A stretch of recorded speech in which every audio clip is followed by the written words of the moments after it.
कर्म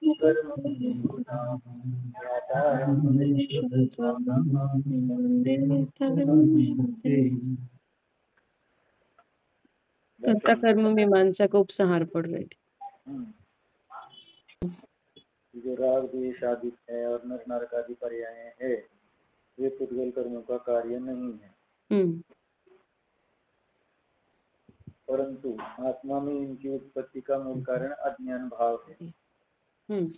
इसलिए यह आत्मा जब तक अज्ञानी हुआ संसार में परिभ्रमण करता रहता है, तभी तक वह इनका कर्ता होता है। किंतु ज्ञानी होने पर उसके पुद्गल कर्मों को निमित्त कर उत्पन्न होने वाले इन पर्यायों में आत्मबुद्धि का सूतराम त्याग हो जाता है। इसलिए उस समय इनके कदाचित होने पर भी निश्चय से वह इनका कर्ता नहीं होता। अज्ञानी राग द्वेष आदि भावों का कर्ता अज्ञान भाव से होता है। अज्ञान का भाव कारण है और राग द्वेष उसका कार्य है। इस प्रकार से अज्ञान भाव का राग द्वेष का कर्ता कर्म भाव कहा, लेकिन ज्ञान भावों के साथ राग द्वेष का कर्ता कर्म संबंध नहीं है। जब ज्ञानी हो जाता है तो जानता है राग द्वेष मेरा स्वभाव नहीं है, और इस कारण से जो स्वभाव नहीं है तो फिर वह उसका कर्ता कैसे बनेगा। तो इस अपेक्षा से यहाँ कह रहे हैं कि ज्ञानी के तो पुद्गल कर्मों के निमित्त से उत्पन्न होने वाले ये जो राग द्वेष आदि भाव है, विभाव परिणाम है, इनमें आत्मबुद्धि का सूतराम त्याग हो जाता है। यानी आत्मबुद्धि अर्थात अहम, मैं, माने इनको ही मैं रूप से जो मान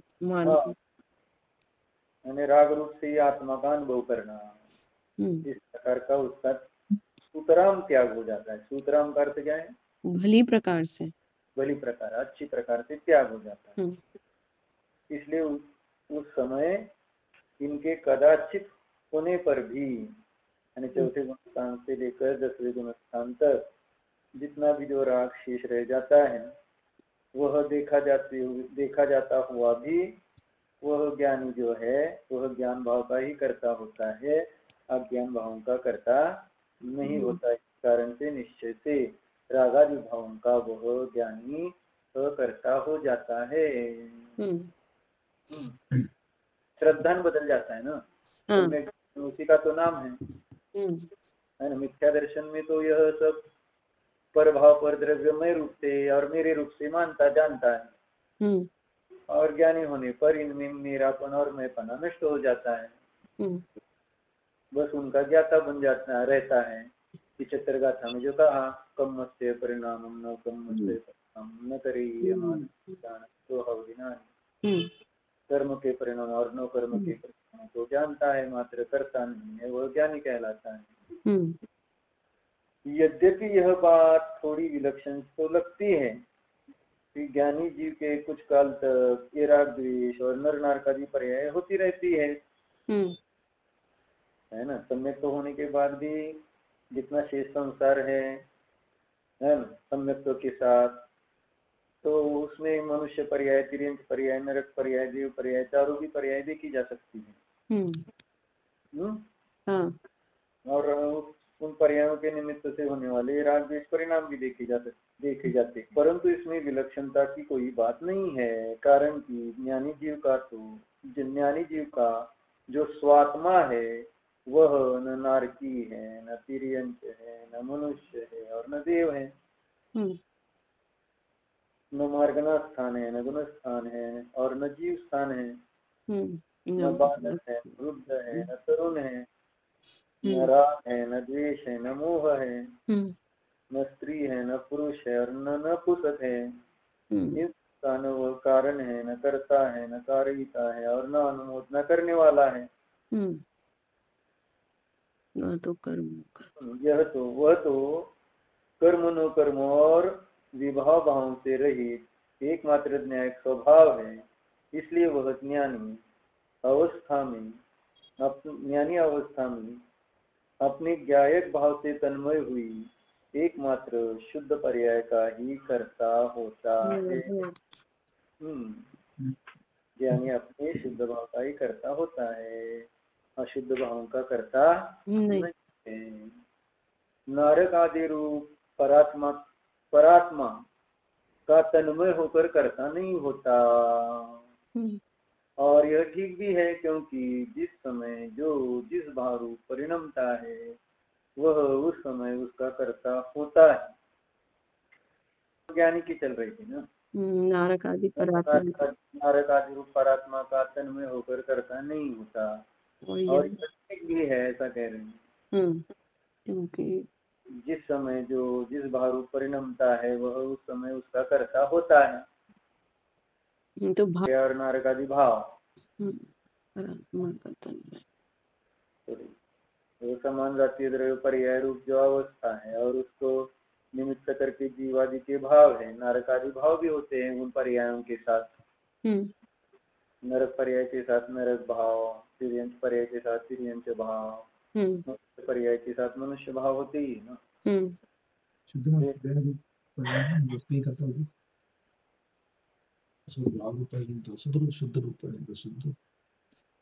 क्या कह रहे हैं, जोर से बोलो अनुराग जी। ये बोल रहे हैं जिस समय जिस पर्याय रूप परिणत होता है उसी का कर्ता होता है। ज्ञानी जीव शुद्ध पर्याय रूप परिणमित हुआ है तो शुद्ध पर्याय का कर्ता हुआ। और इस कारण से वह इन भावों का कर्ता नहीं है। हाँ, इन भाव पर भावों का कर्ता नहीं है, शुद्ध भाव का कर्ता है। तो एकमात्र ज्ञानी शुद्ध भाव का ही कर्ता होने से इन भावों का कर्ता नहीं है ना। ऐसा ही अभी तो भैया है ना। अज्ञानमय भाव के अज्ञान भाव ही अज्ञान के कारण ही अज्ञान करता है और ये भाव का कर्म है, ऐसा कहा था ना। यानी अज्ञानी जीव ही राग द्वेष नर नारक आदि भावों का कर्ता होता है, ज्ञानी होता ही नहीं, यही तो बात चल रही है ना। तो उसका हेतु उन्होंने स्पष्ट दिया कि ये तन्मय होकर नहीं होता है। ज्ञानी तो होता है वो राग आदि भाव से परिणत होते हुए भी, नर नारक आदि पर्याय से परिणत होते हुए उसके साथ वह तन्मय नहीं होता है। तो इस दृष्टि से शायद कहा होगा ये, नहीं तो ऐसे तो सरल ऐसे लगता है कि क्योंकि प्रवचन सार में आए 9 नंबर आए ना, शुभ से परिणत शुभ है, अशुभ से परिणत अशुभ है, शुद्ध से परिणत शुद्ध है। 9 नंबर की बात। हाँ, तो इसलिए हमें ये लग रहा है कि ऐसे कैसे कहें। लेकिन आपने जो स्पष्ट किया है गाथाओं समय सार की जो दी है उससे ये स्पष्ट होता है कि ज्ञानी जो है वह नारकादि रूप पर्याय का कर्ता नहीं होता है। वही तन्मयता का अगर हेतु दें तो उससे हाँ, तन्मयता की दृष्टि से ही कह रहे हैं। अब एवं भूतमय से ज्ञानी जिस पर्याय से परिणत है उस भाव का वो भले कर्ता आगम भाषा से कहा जाएगा, आध्यात्म भाषा से नहीं। और सम्यक दर्शन को दृष्टि में रखकर देखा जाएगा तो ज्ञानी कर्ता नहीं है नारकादि पर्यायों का, क्योंकि उसमें वो तन्मयता नहीं है, ऐसा कहा था ना अभी। आत्मबुद्धि का अभाव है, कर्तृत्व बुद्धि का अभाव है, भोक्तृत्व बुद्धि का अभाव है, और इस कारण से ज्ञानी रूप का कर्ता कभी नहीं होता है। ज्ञानी कर्ता होता ही नहीं है, ऐसा स्पष्ट रूप से समझना पड़ेगा। क्योंकि उसको अभिप्राय को मुख्य रखकर ये बात कह रहे हैं।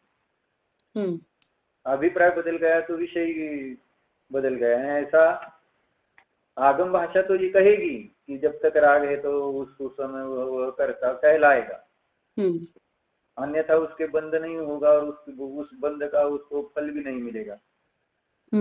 यानी कि भी राग आदि के निमित्त से बंध हो रहा है और बंध के निमित्त से जो फल है वो भी भोग रहा है।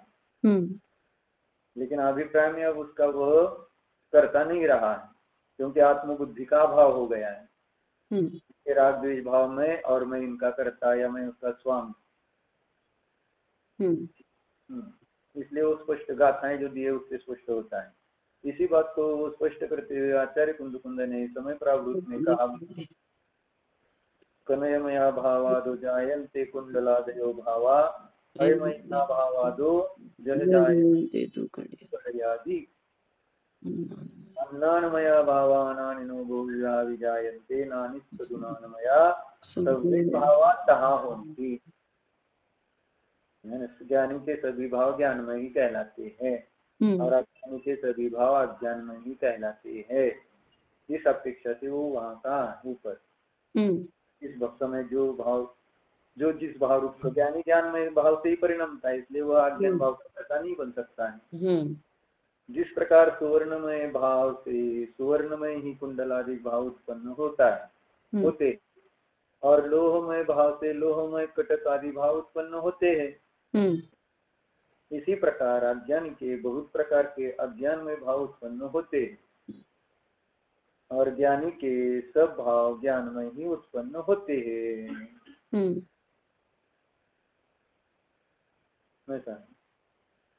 इसी बात को स्पष्ट करते हुए आगे पुनः कहते हैं, नयराय दोषमोहो कुवदिनाय भावं वा स्वयमप्पनो न सोतेन कारण दोते किम भावानम। ज्ञानी जी राग द्वेष अथवा कषाय भाव को स्वयं अपने नहीं करता, इसलिए वह उन भावों का अकर्ता है।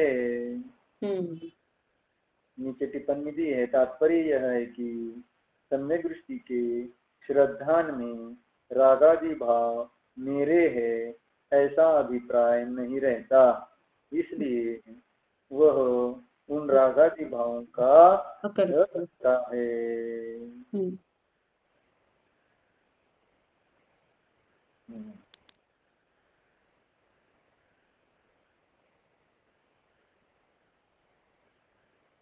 एक अभिप्राय बदल दो तो कितना फर्क पड़ता है। मन राग आदि को परिग्रह नहीं बनाया है, राग आदि है।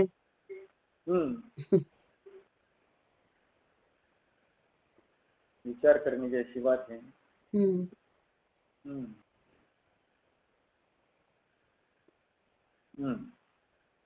ज्ञानी जीव राग द्वेष मोह को अथवा कषाय भाव को स्वयं अपने नहीं करता, कैसे करेगा?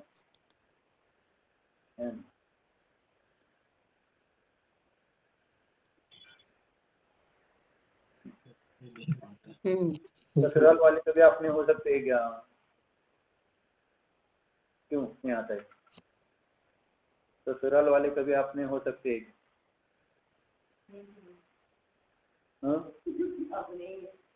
ससुराल में अपने बनता, अपना कौन बनता है बताओ? बस अपने लड़के अपने बन सकते हैं, बाकी ससुराल में कोई अपना नहीं बन पाता, क्योंकि हमने जन्म दिया है, इसलिए वो उनमें सिर्फ अपनापन हो सकता है, बाकी किसी में अपनापन होना मुश्किल है। थोड़ा बहुत पति में अपनापन हो जाता है, थोड़ा बहुत, यानी वो भी पुरानी महिलाओं का, नए नहीं, क्योंकि नई महिलाएं इतना ऐसे अटैच नहीं, तन्मय नहीं होती, वे सम्यक दृष्टि होती है।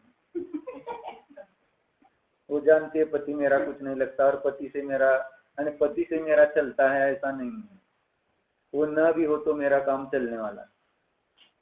ये अंतरंग अभिप्राय हो गया है अब, क्योंकि पढ़ी लिखी हो गई ना, तो पढ़ी लिखी होने पर वे अब समझने लगी कि यानी अगर वो ज्यादा होशियारी दिखाए तो छोड़ दो, हम आत्मनिर्भर भारत है, यानी हम स्वयं अपने पैर पर खड़े रह सकते हैं, हमें किसी की जरूरत नहीं।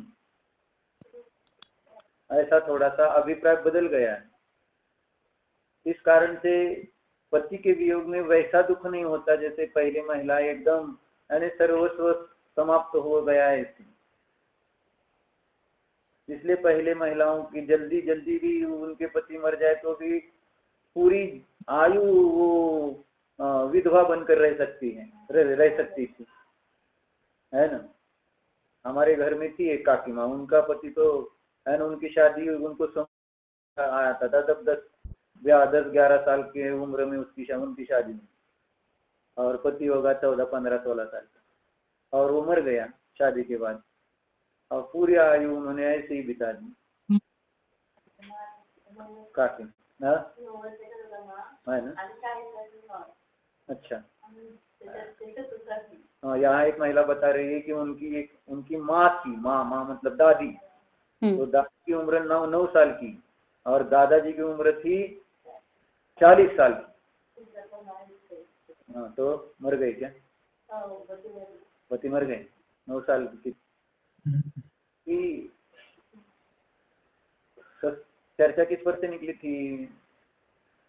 अपना मानने के ऊपर। हाँ, अपना मानने। तो ससुराल में कौन अपना है? आप यानी दिल पर हाथ रख कर बोलो कि ससुराल में आपका कौन अपना, आपका अपना मैं पूछ रहा हूँ। हाँ, अपनापन किसमें?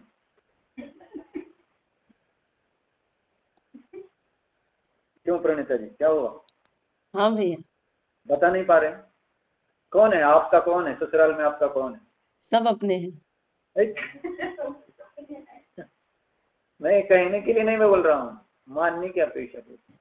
अपने ही मान रहे हैं ना, तब तो अपेक्षाएं हैं। अच्छा, नहीं अपेक्षा से नहीं, अपेक्षा ऐसा थोड़ी। अरे मैके वालों को अपेक्षा से अपना मानते क्या?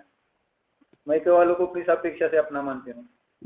वहाँ अपेक्षा का शब्द भी नहीं आएगा। और क्या उसमें क्या अपेक्षा? अपनी ही है, अपने में कोई अपेक्षा नहीं लगती है, पता है क्या आपको?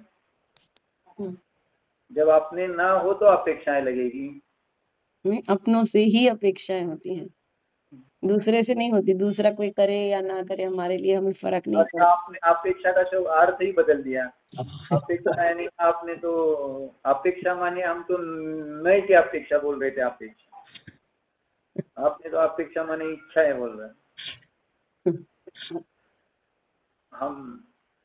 हाँ, तो चर्चा इस बात की है कि ये ज्ञानी के है ना, सविकल्प दशा में भी राग द्वेष आदि परिणाम बनते हुए मनुष्य आदि पर्यायों के साथ तन्मय दिखते हुए उसमें वह अपनापन का भाव, अपनापन का भाव रहता नहीं।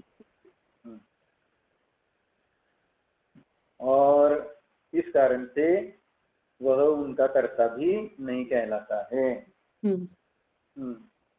इसकी टीका में उक्त विषय का खुलासा करते हुए आचार्य अमृतचंद्र कहते हैं, यथोक्त वस्तु स्वभाव जानन ज्ञानी शुद्ध स्वभावातीव न प्रच्यवते ततः राग द्वेष मोहादि भावैः स्वयं न परिणमते न परिणाति परिणम्यते।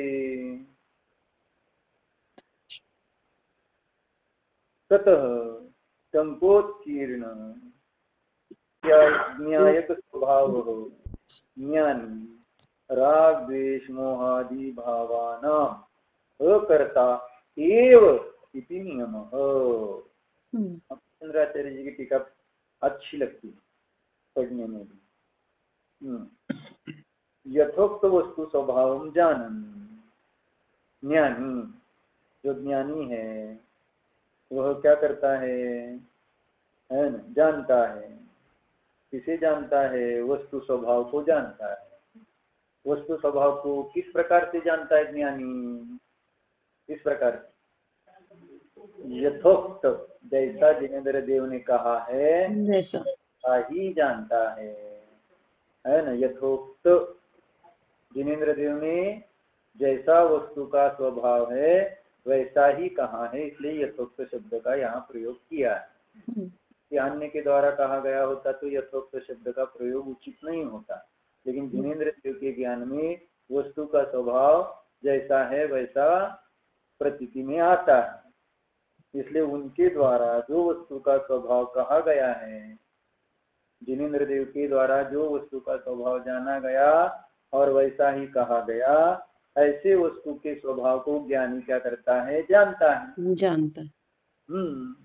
और इस प्रकार से जानने के कारण क्या कह रहे हैं? शुद्ध स्वभाव एवं न प्रच्यवती, शुद्ध स्वभाव से च्युत नहीं होता है। शुद्ध स्वभावात एवं, शुद्ध स्वभाव से ही न प्रच्यवते, चुप नहीं होता अपने स्वभाव से, नहीं, यानी निरंतर उसकी वो ज्ञान धारा चलती रहती है, ऐसा कहने का अभिप्राय है। चौथे गुणस्थान से ज्ञान धारा प्रारंभ हो जाती है, धारा और कर्म धारा ऐसी चलती है, 12वें गुणस्थान तक या 10वें गुणस्थान तक ज्ञान धारा और कर्म धारा चलती है, साथ साथ चलती है। महाराज जी के चार्ट की अपेक्षा से तो 9 नंबर चार्ट में देखते हैं, हमने देखा है हमने कि किस प्रकार से स्विकल्प अवस्था में ज्ञानी के 4 पैर स्वभाव से जुड़े रहते हैं। श्रद्धा स्वभाव से जुड़ी रहती है, ज्ञान का लब्धि रूप अंश स्वभाव से जुड़ा रहता है, और चारित्र का भी लब्धि रूप अंश स्वभाव से जुड़ा रहता है। तो इस प्रकार से वह अपने स्वभाव से छुट हुआ ही नहीं है ज्ञानियों की दृष्टि में। अज्ञानियों की दृष्टि में तो राग द्वेषी होते हैं, इसलिए वो जब सब राग द्वेष रूप से ज्ञानी को परिणत देखते हैं तो उसको वो वैसा ही मानते हैं, तो रागी द्वेषी ही है। अज्ञानियों को तो जैसे शरीर आत्मा दिखता है, राग द्वेषी आत्मा दिखता है, तो वो अन्य के आत्माओं को भी राग द्वेष रूप और शरीर रूप ही मानता है। तो जब ज्ञानी भी सविकल्प दशा में राग द्वेषवादी रूप से परिणत होता है, शरीर आश्रित क्रिया करता है, तो अज्ञानी को लगता है कि ये तो रागी द्वेषी हो गया है, ये तो उसका कर्ता बन गया है। उसको कहाँ पता है कि उसका अंतरंग अभिप्राय क्या है। ज्ञानी जानते हैं अंतरंग अभिप्राय ज्ञानियों का। तो इसलिए कह रहे अमृतचंद्राचार्य देव कि शुद्ध आत्म स्वभावात एवं न प्रच्यवते, एक बार यथोक्त वस्तु का स्वभाव है न जानने पर फिर वह अपने स्वभाव से च्युत होता ही नहीं, ऐसा कहना है। और ततः इस कारण से राग द्वेष मोहादि भाव ही स्वयं न परिणमते, और इस कारण से वह स्वयं राग द्वेष मोह भाव रूप से परिणमता नहीं, स्वयं तो नहीं परिणमता है, और न परेणापि परिणम्यते, और न पर के द्वारा परिणमित होता है ना, ऐसा उसका सुंदर स्वभाव है। और इस कारण से ततः टंकोत्कीर्ण ज्ञान स्वभाव ज्ञानी, और इस कारण से ज्ञानी कैसा है, एक टंकोत्कीर्ण न्यायिक स्वभावी है, और इस कारण से राग द्वेष मोहादि जो भाव है उनका वह नियम करता नहीं है, करता एव इति नियमः, ऐसा कहा। माने ये कि शुद्ध स्वभाव में यदि जमे रहना है तो हमें यथार्थ वस्तु स्वरूप को जानना पड़ेगा। बराबर है, यानी यथार्थ वस्तु स्वरूप को जाने बिना शुद्ध स्वरूप से परिणत होगा ही नहीं। यानी वस्तु का यथार्थ स्वरूप जानना ही पहले तो शुद्धोपयोग का कारण होगा। उसके बिना शुद्धोपयोग रूप से परिणत होना संभव नहीं है। इसका वो हिंदी अर्थ है, यथोक्त वस्तु स्वभाव को जानता हुआ ज्ञानी अपने शुद्ध स्वभाव से ही च्युत नहीं होता। इसलिए राग द्वेष मोहादि भाव रूप न तो स्वयं परिणमता है और न दूसरे के द्वारा ही परिणमाया जाता है। इस बात पर थोड़ा सा फोकस करो, क्या कह रहे हैं। ठीक है, हम अपने में इतना तो सावधान रह सकते कि स्वयं राग द्वेष रूप से नहीं परिणमे, लेकिन सावधानी की जरूरत वहां नहीं। सावधानी की जरूरत है प्रतिकूल निमित्त के उपस्थित होने पर, प्रतिकूल कर्म के उपस्थित होने पर, है ना, अपने को राग द्वेष रूप नहीं परिणमना है ना। यहाँ तो अपने में चिंतन चलता है और इस प्रकार से हम प्रयत्न भी कर सकते हैं कि मैं नहीं राग द्वेषी, मैं स्वयं राग द्वेष रूप से नहीं परिणमूंगा, या कुछ ना कुछ सावधानता रहेगी स्वयं राग द्वेष रूप से जब परिणमेगा तब भी। लेकिन जब कोई पर निमित्त बनता है अपने राग द्वेष में, तो हम ये भूल जाते हैं कि नहीं, इनके कारण मेरा राग द्वेष नहीं है, यानी इनके निमित्त से मुझे राग द्वेष रूप से नहीं परिणमना है, या ज्ञानी जो है वे पर के निमित्त से राग द्वेष रूप से परिणमित होते ही नहीं है, ऐसा कह रहे हैं। अब ये बात अज्ञानी को हजम नहीं होगी, क्योंकि जब देखते हैं कि ज्ञानी के प्रतिकूल उदय आते हैं तो वो लड़ाई आदि कर रहा है, पांडव आदि जैसे लड़ाई कर रहे हैं, तो वे पर के निमित्त से राग द्वेष रूप से परिणमे कि नहीं परिणमे। और यहाँ तो अमृतचंद्र देव कह रहे हैं वो पांडव तो क्षयिक समय दृष्टि थे, राम लक्ष्मण क्षयिक समय दृष्टि, राम लक्ष्मण नहीं, राम राम वही राम। तो राम ये लड़ाई करते हुए देखे जा रहे हैं।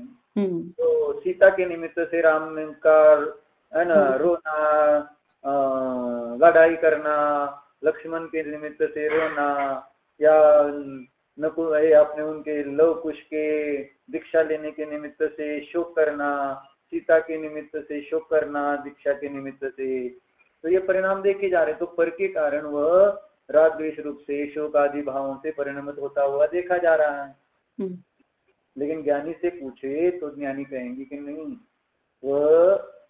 वह शोक रूप से परिणमा ही नहीं है।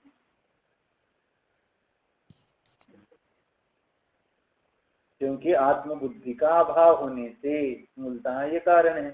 ज्ञानी चार पैर से अंदर होने के कारण। तो कभी आपके कषाय भी हो जाए तो आप टेंशन मत लिया करो, नहीं तो फिर टेंशन में आकर रोते हैं हम। ऐसा होता है। यानी दूसरे के निमित्त से हम कषाय से अनुरंजित हो जाए तो फिर ज्ञानी को ऐसा लगता है कि ऐसे कैसे हुआ, ऐसे ज्ञानी के सहजी भाव बन जाते हैं। लेकिन अंदर में श्रद्धा पक्का हो, नहीं मुझ में वह योग्यता ही नहीं है, न स्वयं, अगर मुझ में स्वयं राग द्वेष रूप से परिणमने की योग्यता नहीं है जब, तब पर के द्वारा मैं कैसे राग द्वेष रूप से परिणमाया जा सकता हूँ। क्या कहा, स्वयं जब मैं राग द्वेष परिणमन करने की योग्यता नहीं रखता तो पर के द्वारा मुझ में राग द्वेष उत्पन्न किए जाए, ऐसे कैसे संभव हो सकता है, अशक्य है। तो यथोक्त वस्तु स्वभाव को जानता हुआ ज्ञानी अपने शुद्ध स्वभाव से ही च्युत नहीं होता, इसलिए वह राग द्वेष मोहादि भाव रूप न तो स्वयं परिणमता है और न दूसरे के द्वारा ही परिणमाया जाता है। जैसे उपसर्ग किए गए मुनिराज, राम पर सीता ने उपसर्ग, मुनिराज बने राम, तो उपसर्ग किया, लेकिन सीता उन्हें राग द्वेष रूप से नहीं परिणमा पाई। सीता का जीव जो इंद्र बना था वह नीचे आकर राम राम राम ध्यान में बैठे हैं मुनिराज, तो उपसर्ग किया ना। तो राम अपने साधना से डिगे क्या, चलो हुए क्या, नहीं डिगे, पांडवों के शरीर पर है ना लोहे के आभूषण पहने, आभूषण गर्म आभूषण पहनाए गए, कपाए हुए, लेकिन वो अपने स्वभाव यानी अब राग द्वेष नहीं हुए उनके, ये अब नहीं हुए कि जब से सम्यक हुआ तब से नहीं हुए। देखने में तो ऐसे ही आता बाहर से कि अब मुनि अवस्था में नहीं हुए, लेकिन जब जुआ आदि खेल रहे थे करते हुए तब तो ऐसा लग रहा था कि हो रहे थे। लेकिन ज्ञानी जब जानता है ना तो अज्ञानी के भी वो राग द्वेष नहीं देखता है। के तो छोड़ो, अज्ञानी को भी वो भगवान आत्मा रूप से देखता है, और जो भगवान होता है उसके राग द्वेष होते नहीं है। ज्ञानी की दृष्टि स्वच्छ हो जाती है। तो वह स्वयं कैसे पर के द्वारा राग द्वेष रूप से परिणमाया जाएगा।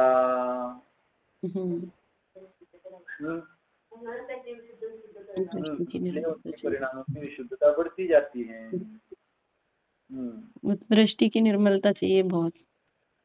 हाँ, तो इसी का नाम तो सम्यक दर्शन है ना। सम्यक दर्शन माने दृष्टि की निर्मलता। और क्या होती है दृष्टि की निर्मलता, और क्या होगी, यानी श्रद्धा में यह बात पक्की हो जाती है, इतनी पक्की हो जाती है कि यह ही है, अन्य कुछ नहीं, न अन्यत न अन्यथा, निश्चंक हो जाता है। तो ज्ञानी जो है, इसलिए वह राग द्वेष मोहादि भाव रूप न होता, न तो स्वयं परिणमता है और न दूसरे के द्वारा ही परिणमाया जाता है।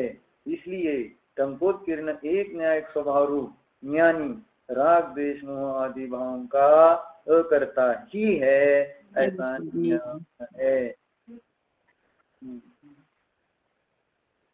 तो ये चिंतन, इसलिए कहा ये समय सार की बात जो है वो वास्तव में चर्चा की नहीं है, इस जीवन में उतारने के लिए लिखा गया है। नहीं तो फिर ये गप्पे क्या काम की, सब चर्चा और वो इतना अच्छा है वो ये क्या करके लाभ। हम अपने जीवन में इस विषय को कितना उतार सकते हैं, इसकी ओर अपना ध्यान ज्यादा होना चाहिए। इसलिए ध्यान में बैठकर इन बातों का चिंतन, इसलिए समयसार ध्यान का ध्येय है कहा जाता है कि उसको ध्यान में लेकर बैठ जाओ तो बस कोई चिंता आकुलता विकल्प नहीं रहता। ऐसा सुंदर समयसार है। ऐसे ही नहीं कहा कुंद कुंद देव ने, इन लोक में सुंदर समय होता है। ऐसे थोड़ी कह सकते हैं उसको सुंदर, हमें तो शब्द में आ रहा है सुंदर, लेकिन सुंदरता की अनुभूति जो है ना, वह अनुभूति सुंदर है और अनुभव में आने वाला जो शुद्ध आत्मा है वह सुंदर है। इसी बात को समय प्रावृत कलश ने इन शब्दों में व्यक्त किया है। ज्ञानिनो ज्ञान निवृत्ता सर्वे भावा सर्वे अपि अज्ञान निवृत्ता भावान भवन्ति अज्ञानिनः तु ते भवन्ति अज्ञानिनः तु ते। ही संधी संधी झालेली, त्याच्यामध्ये भवन्ति अज्ञानिनः तु असं ते संधीच्छेद केल्यावर अर्थ येतो। क्या कहा, ज्ञानी के सभी भाव ज्ञान से उत्पन्न होते हैं। ज्ञान निवृत्ता है ना, सर्वे भावा, ज्ञानी के सभी भाव ज्ञान से निर्मित होते हैं और अज्ञानी के सर्व भाव अज्ञान से निवृत्त होते हैं, उत्पन्न होते हैं, रचित होते हैं। ऐसा है। अब भैया इसमें जैसे ज्ञानी के संभाव ज्ञानमय कह रहे हैं, अब जिस समय कोई चतुर्थ गुणी स्थान वृत्ति तीव्र कषाय करता हुआ दिख रहा है, तो वो तीव्र कषाय का परिणाम कोई ज्ञानमय भाव थोड़ी कहा जाएगा ना। उसमें आत्मत्व बुद्धि का अभाव और जो ज्ञान धारा चल रही है उसे ज्ञानमय कहेंगे ना, जो भेद ज्ञान चल रहा है। हाँ बराबर है। अब उसे ही अपने को मुख्य करना है। अब ये जो है बाकी जितना कषाय के निमित्त से उत्पन्न होने वाला परिणाम, उसको गौण करने का प्रयत्न करना है।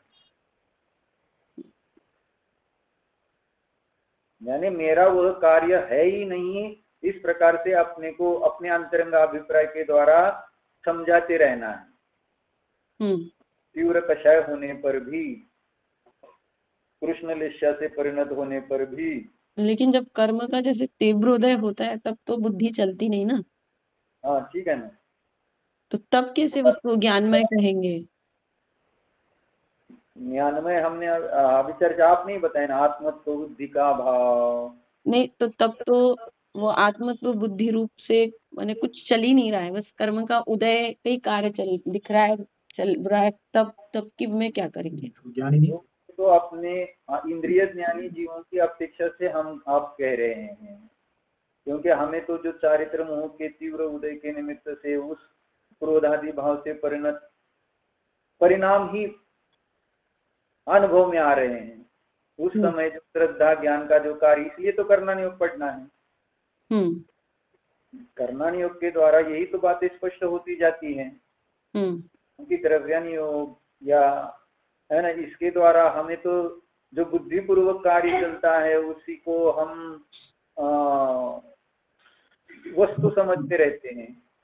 लेकिन कर्माण योग जो है वो एक परिणाम में जितने भी कार्य बनते हैं उन सब सामने रखता है, तभी तो कहा जा सकता है अव्रति सम्यक दृष्टि, नहीं तो फिर अव्रति को सम्यक दृष्टि, ये दोनों परस्पर विरोधी हो जाते हैं।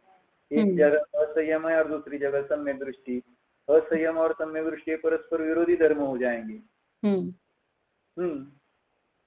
लेकिन असंयत सम्यक दृष्टि बंद होता है, इसलिए श्रद्धा ज्ञान चारित्र ये एक वस्तु में अनंत गुण का अपना अपना स्वतंत्र परिणमन है। एक गुण का दूसरे गुण में कुछ कार्य नहीं हो रहा। सहचर संबंध होते हुए भी कर्ता कर्म संबंध नहीं है, यानी सम्यक रूप से परिणमी, इसलिए चारित्र भी सर्वथा समता भाव रूप से परिणमे, ऐसी व्याप्ति नहीं है। जितनी योग्यता है उतनी योग्यता अनुसार उतना समता भाव रहेगा, वीतराग भाव रहेगा, और जितनी योग्यता नहीं है उतना सराग भाव विषम भाव रहेगा। ऐसा है। इसलिए आचार्य अमृतचंद्र देव ने पुरुषार्थ सिद्धि उपाय में कहा, ये अंशेन राग तेना अंशेन बंध, है ना। जितने अंश में राग रहेगा उतने ही अंश में बंध रहेगा, और जितने अंश में राग नहीं उतने अंश में बंध नहीं है। अब ये बातें सामान्य रूप से अपने को समझ में नहीं आने वाली,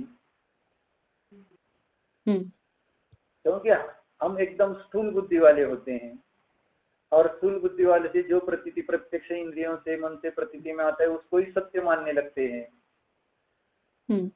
तो हम चार्वाक बन जाएंगे ऐसे। तो जितना जो अनुभव में आ रहा है उतना सत्य है, और जो नहीं अनुभव में आ रहा है वो नहीं है। इसलिए चारों अनुयोगों का अच्छी तरह से अध्ययन करके चारों अनुयोगों के साथ न्याय को देखकर अगर हम निर्णय करें, इसलिए महाराज जी ने चार्ट नंबर 1 बनाया। 1 नंबर चार्ट में वही बताया कि बाहर में व्यवहार सम्यक तो अज्ञानी के भी दिखता है, लेकिन निश्चय सम्यक तो के अभाव में उसके मोक्ष मार्ग नहीं है।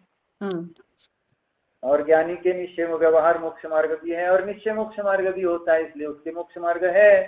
सात प्रकृति से क्षम है, शुद्धोपयोग है, जबकि अज्ञानी का सात प्रकृति उपशम से क्षम नहीं है। यानी एक कितनी अच्छी अच्छी बातें बताई आचार्य ने। नहीं तो फिर यानी गृहस्थ व्रती नारकी तिर्यंच अपना कल्याण ही नहीं कर पाते उन पर्यायों में। सम्यक्त्व की प्राप्ति होती ही नहीं इनको फिर। लेकिन जब सम्यक्त्व की प्राप्ति है, यानी वो योग्यता है हर एक पर्याय में, तिर्यंच हो चाहे नारकी हो, योग्यता तो है। और जो जीव पुरुषार्थ करता है तो उसके वहां पर वह सम्यक्त्वादि कार्य प्रकट होता है, भले वहां पर कृष्णादि लेशा नरक आदि सातवें नरक आदि में देखी जाती है।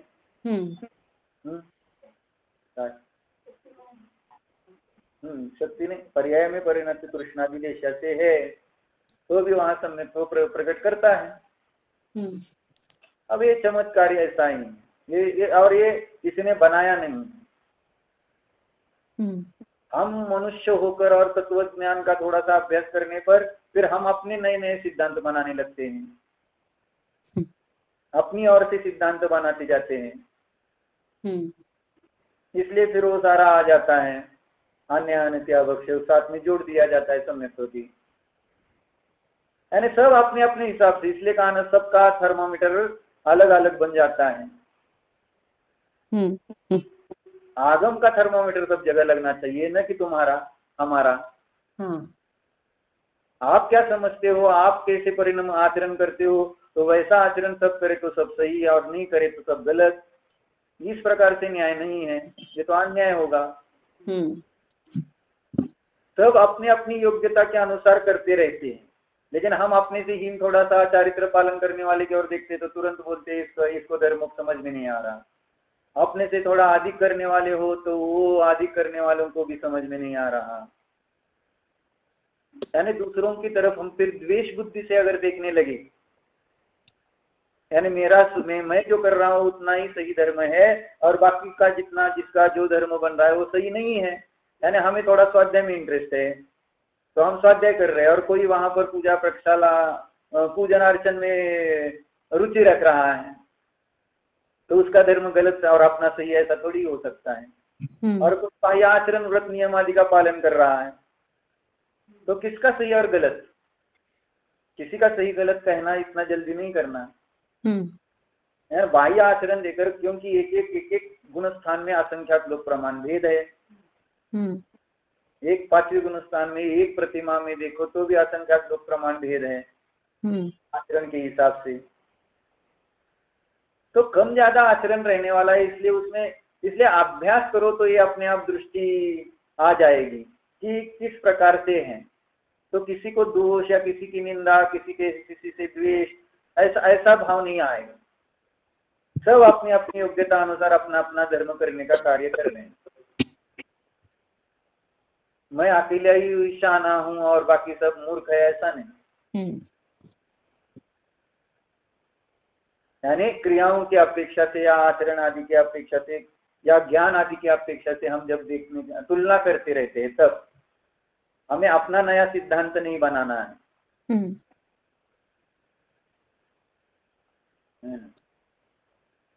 हमने जितना तत्व ज्ञान पढ़ा है उतना ही सब सच है और बाकी सब झूठ है, ऐसा कहने का कोई अधिकार है क्या हमको?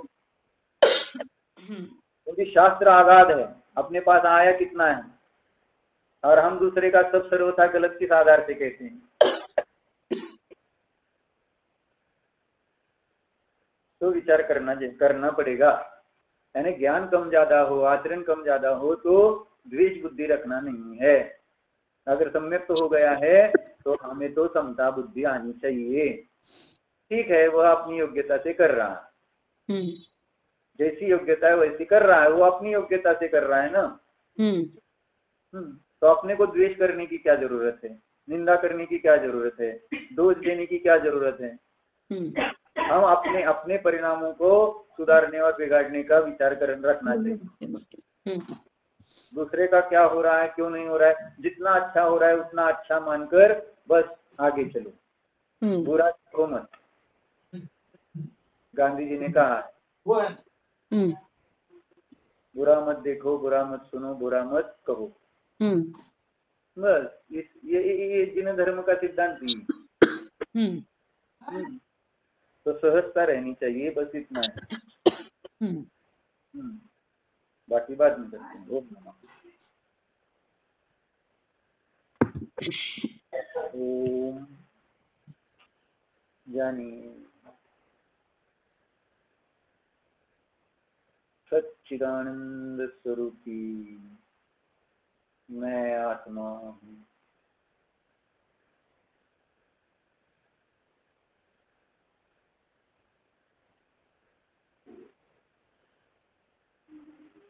मुझ में राग द्वेष रूप परिणत होने की योग्यता नहीं है।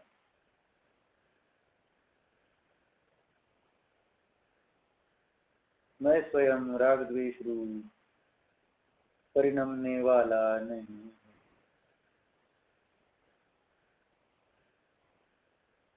न इस मुझ त्रिकाल न्याय ध्रुव को राग द्वेष रूप से कोई परिणमा सकता है।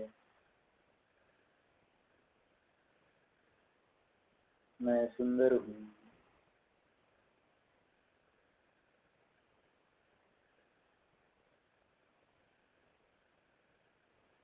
ज्ञाता हूँ, करता नहीं। मैं ज्ञानी हूँ, मेरे सभी भाव ज्ञानमय ही है।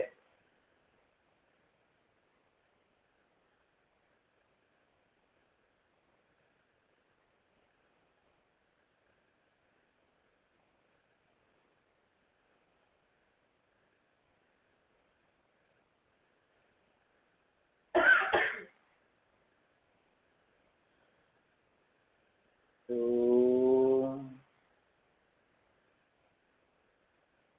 विसर्जन।